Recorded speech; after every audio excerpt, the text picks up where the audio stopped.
খাবেন না কিছু? না, অবেলায় এত সব খেলে সহ্য হবে না।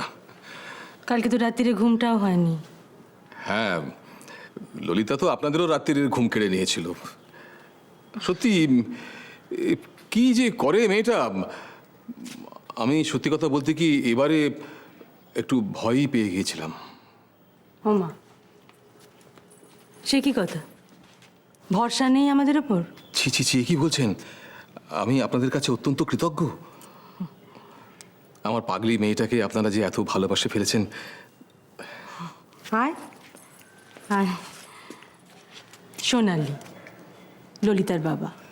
হ্যাঁ, থাক মা, থাক থাক। আপনার যা যা কৃতজ্ঞতা জানানোর সমস্ত একে জানান। এই যে এত কাণ্ড সম্ভব হলো সমস্ত এই মেয়েটার জন্য। এর জন্যই আজকে আমরা এত নিশ্চিন্ত। তুমি মা আমার অনেক উপকার করেছো। তোমাকে যে কি বলে কৃতজ্ঞতা জানাবো আমি সত্যিই জানি না। ললিতা তোমার সঙ্গে অনেক মিসবিহেভ করেছে, আমি জানি।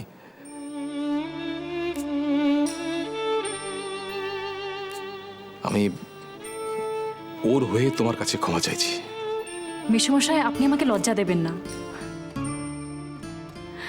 বড় মা, দাদু যদি আমার পাশে না থাকতো আমি কিচ্ছু করতে পারতাম না, আমি সাহসই পেতাম না। সব সময় ভয় ভয় থেকেছি ঈশানকে না হার্ট করে ফেলি। প্রথম প্রথম তো আমার সন্দেহ ছিল, কিন্তু এখন আমি জানি ললিতাই ঈশানের জন্য পারফেক্ট ম্যাচিং।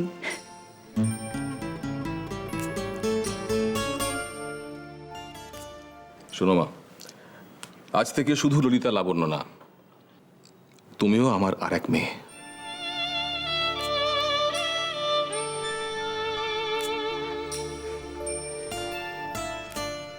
আপনি ঠিক বলছেন তো?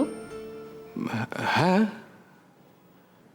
এই কথাটাই আপনি ললিতার সামনে বলতে পারবেন?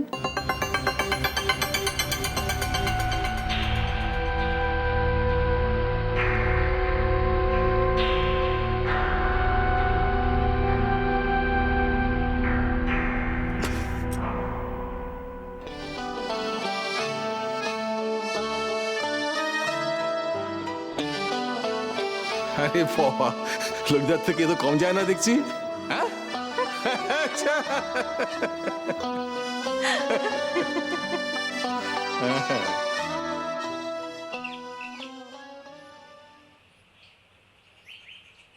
তাতা থই থই, তাতা থই থই, তাতা থই থই, মম চিত্তে নীতি নৃত্যে কে যে নাচে, তাতা থই থই, তাতা থই থই, তাতা থই। বাবা প্লিজ বলো ওখানে কি হয়েছে, প্লিজ। বলছি বলছি বলছি, তাণ্ডব কাণ্ড, বুঝলি?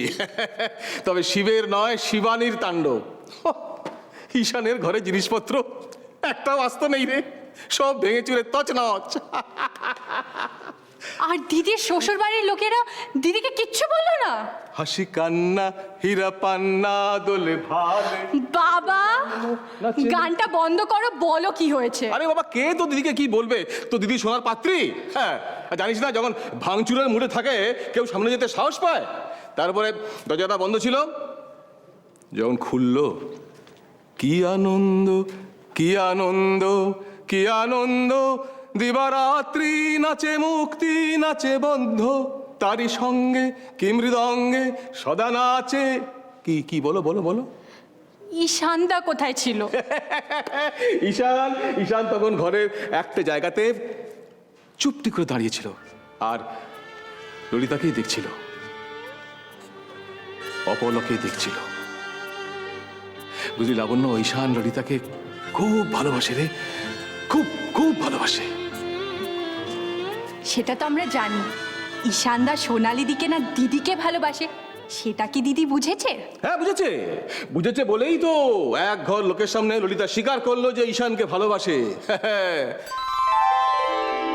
যেটুকু কাছেতে আসে ক্ষণিকের ফাঁকে ফাঁকে, চকিত মনে কোণে স্বপনের ছবি আঁকে, তখন ঈশানের মুখটা না দেখবার মতো হয়েছে, বুঝলি? এক ঘর লোকের সামনে দিদি ঈশানদাকে ভালোবাসে বলেছে? ইয়েস সবার সামনে? ইয়েস সবার সামনে? ও ইয়েস। তবে বিদিশা, শুনলে তো, আজকে সবার সামনে ললিতা তার ভালোবাসাকে স্বীকার করে নিয়েছে। ওকে নিয়ে আমাদের আর কোনো দুর্ভাবনা রইল না। তুমি দেখো, শ্বশুর বাড়িতে এরপর থেকে ও খুব সুখে থাকবে, খুব সুখে থাকবে। বাবা, আমি দিদির বাড়ি যেতে পারি? কোথায় পাবি তাকে? সে তো ঈশানের পক্ষীরা যে চড়ে উঠছে।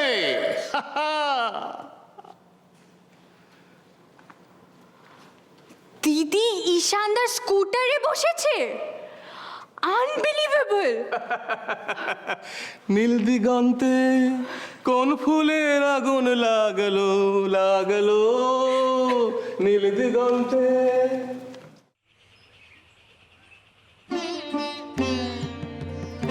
হেরা, তোদের বাপের মাথা থেকে এইসব বেড়েছে?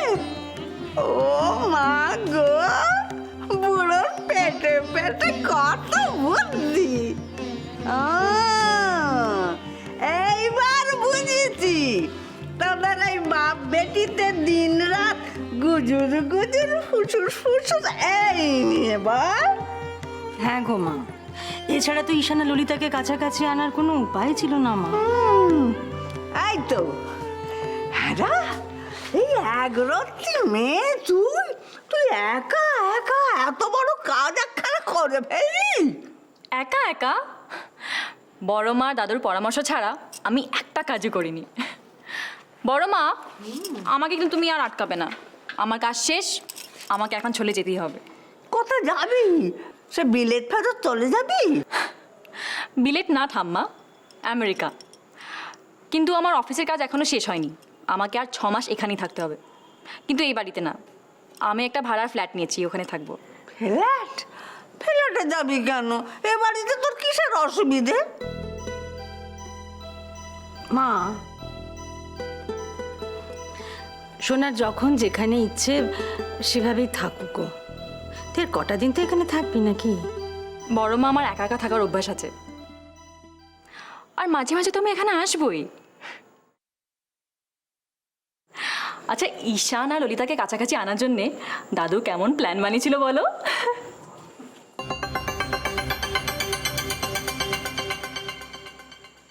প্ল্যান? আমাকে আর ঈশানকে কাছাকাছি আনবার প্ল্যান মানে?